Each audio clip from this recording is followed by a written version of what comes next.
Good morning. My name is David Campos. I'm a Deputy County Executive and Lead Public Information Officer for the County of Santa Clara's Emergency Operations Center. Today, we are going to have a briefing from the Santa Clara County Public Health Officer, Dr. Sara Cody, who will be making some brief statements, and then we will be happy to take questions. And to the Spanish language media, we will be available to answer questions after the main press conference. So with that, let me introduce Dr. Sara Cody.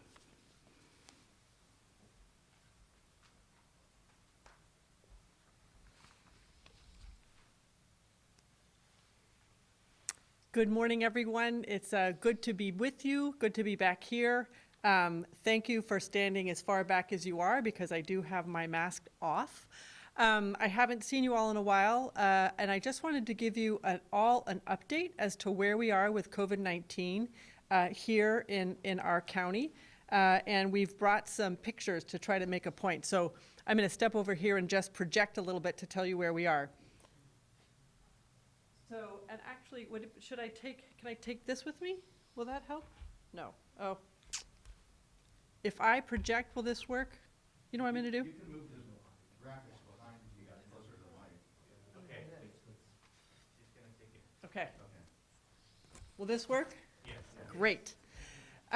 So this is where we are in the epidemic locally in Santa Clara County, and I wanted to just highlight a few things. So remember, this is way back in March of 2020, and right there in mid-March is where we put shelter in place into effect.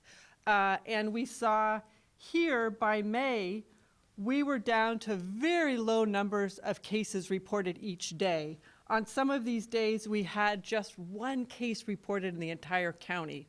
And then, as you'll remember, after a period of really low case counts, in early June, we began gradually easing restrictions and reopening, as did other counties around us.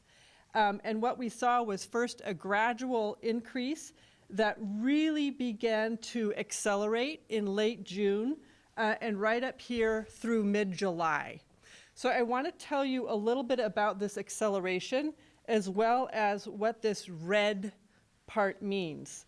So here when we opened, I think it was not just that more people were out and about in businesses that we'd reopened, but I think that people got a sense that because things were open, that it was safe, right? But the truth is that COVID-19 is still circulating widely in our community and circulating silently, person to person to person, until then it shows up in someone who becomes very sick and lands in the hospital. So I think that's probably what was happening. As far as who are these folks, who is more likely to be getting infected than others, we're seeing a couple of trends here. They are also seen in other areas, and that is one, people who are younger, under the age of 35, rates are increasing much faster in that group. Similarly, rates are increasing much faster among the Latinx community. That's true in our county, and it's true in surrounding counties as well. Here you can see in mid-July, it looks like, oh, maybe things are getting better. Maybe miraculously something happened. But the truth is, in this red area, we just don't know. Because the state CalReady system, all of the laboratory reports go into a state system and then are reported to each county. They're having some technical issues. They've gone back maybe as far as mid-July. And so this, we just don't know. We don't know if our cases are rising, plateauing, or decreasing. And so we are very anxious for this issue to get resolved. We expect that all of these numbers are going to go up. To what extent, we don't know.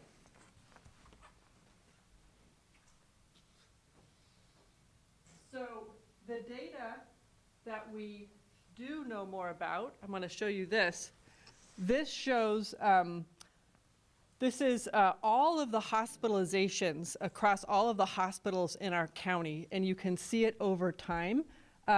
This is a shorter time period. This is just the beginning of July until now.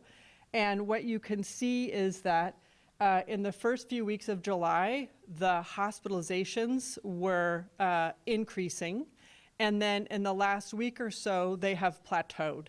So they've kind of stabilized. The last report we had, 169 people with COVID-19 in the hospital. Those are the blue bars.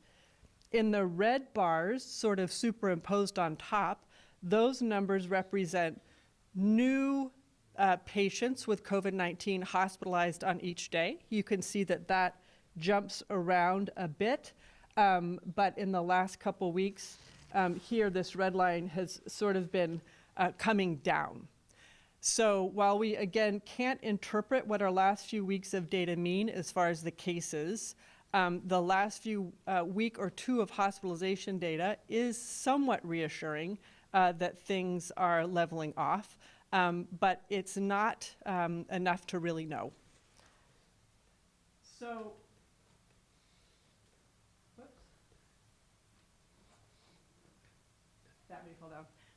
I just wanted to leave our community with a few messages.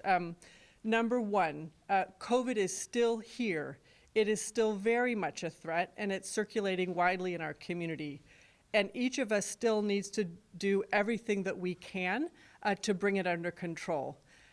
There's a lot that we don't know about the virus, but there's a lot that we do know. And one of the most important things that we can do is to always wear a face covering.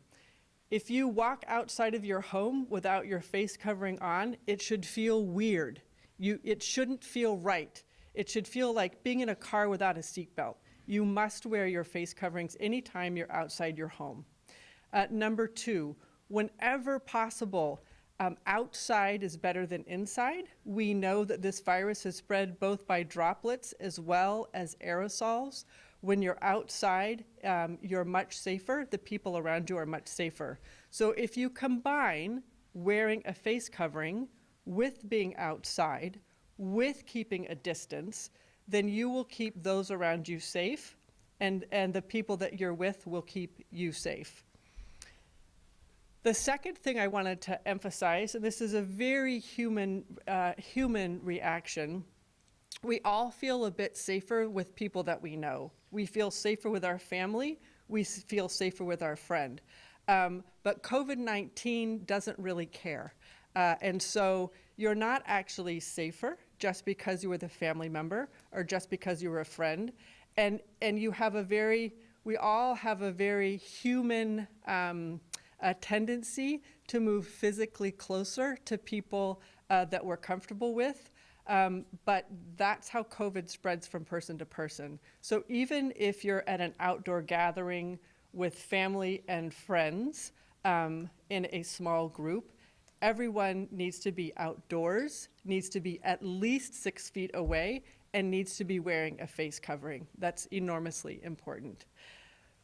So we're going to be at this for a while.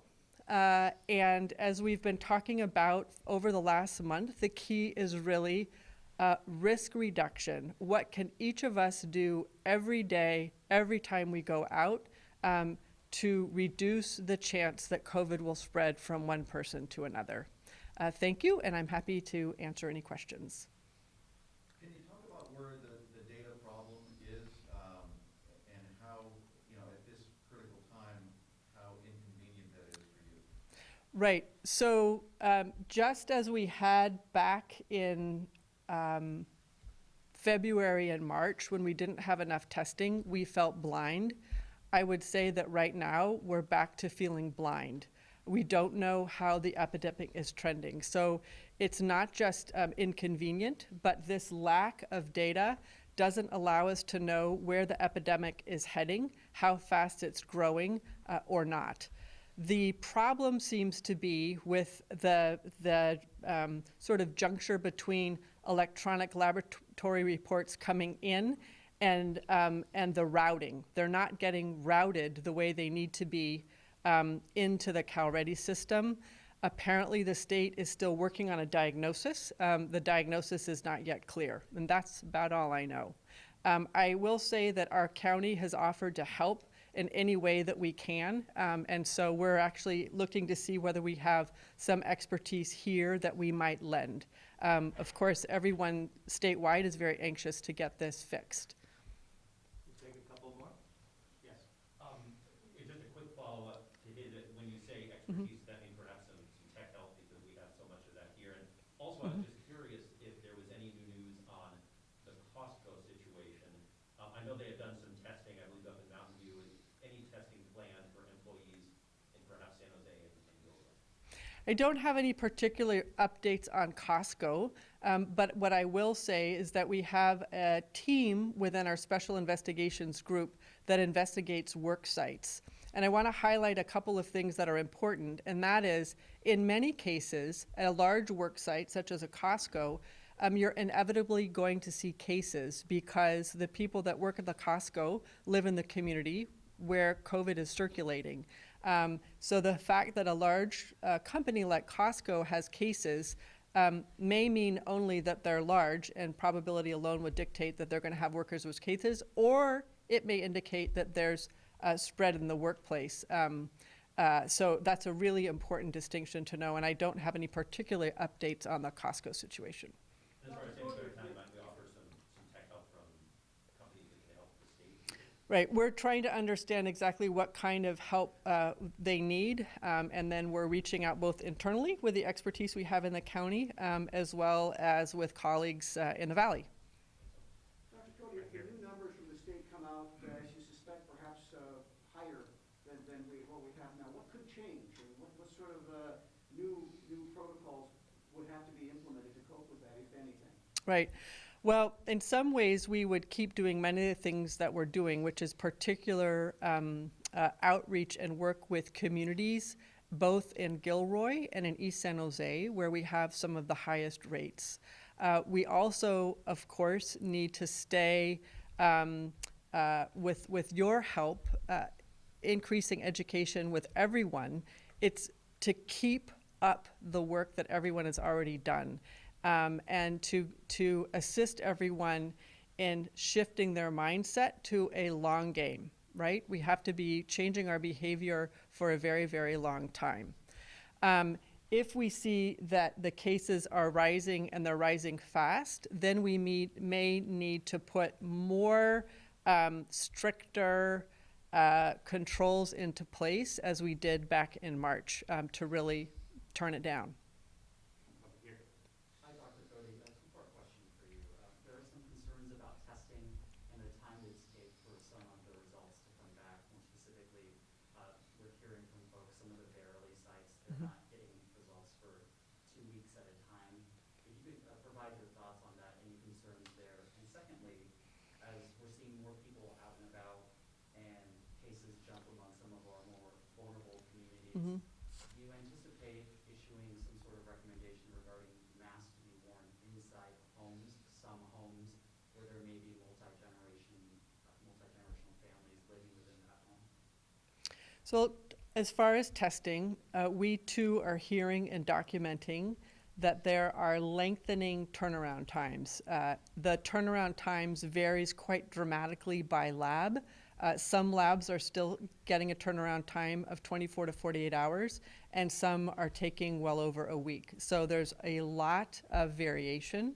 And as everyone knows, a turnaround time of a week or more doesn't really help the person being tested because they don't know their status. And at that point, our ability to make a difference with case investigation and contact tracing has really evaporated. So shortening the turnaround time is incredibly important. Different labs are having different challenges and have different reasons why their turnaround times have lengthened. As far as mask wearing, there is not a particular way, of course, to enforce mask wearing inside someone's home. But if there is for example, a family or a multi-generational household, anything that household can do to protect the more vulnerable members, either a separate room or mask wearing by members of the family, for example, that might be out of the house more doing essential work, that would add protection for vulnerable family members. Yeah, hi, Dr. Cody, asking for my colleague Kenny Choi, who's looking in remotely today. 2 days ago, new waiver guidelines released by the state. 3 weeks ago, you strongly encouraged elementary schools to look into this process. What's the message now to schools that are interested? What's the update on how many have initiated the process? How many schools, private versus public? So the state did provide a way for schools within a county on a monitoring list to apply for a waiver to enable in-person education for elementary schools. And that's something that we in the county were very encouraged by. As you may know, the data regarding COVID transmission in children is still a little bit on the scant side. There were a number of early studies that were suggesting that children were less likely to spread to each other and less likely to spread to adults. And that was the reason why the state put this waiver process into effect. Subsequently, there's been a few other studies, small, that suggest that maybe children spread more than the earlier studies suggested. And so, we are still encouraging elementary schools that can put safeguards into place to look into the waiver process, and we are actively working with them. I don't have an exact number on the number of applications, but it certainly skews heavily towards private schools. There's not that many public schools that have applied and expressed interest in a waiver at this point. I want to make one more point about schools and about this epidemic curve. The best way that we as a community can get our children back into school for in-person learning is to crush the curve again. That is the best way that we can get our kids back to school. Because when there's widespread transmission in the community, teachers don't feel safe, parents don't feel safe, staff don't feel safe, and whether there is safe or isn't safe, it matters a lot about how the community feels. And when we're back, as we were in May, with very, very low case counts, and we'd really suppressed the transmission, people felt safer, it was safer, and that's the way we can get our kids back to school, and that's what we want to do. Take one more question. Okay. Dr. Cody, if you could talk about the state, the issues with the state, what kind of response are you hearing from the state? Have they told you as to when they expect to remedy the error? Just give us your insight on that. So my understanding is right now the state is still working on a diagnosis. And because they don't have a diagnosis to the problem, they don't yet have a timeline as to when the problem will be resolved.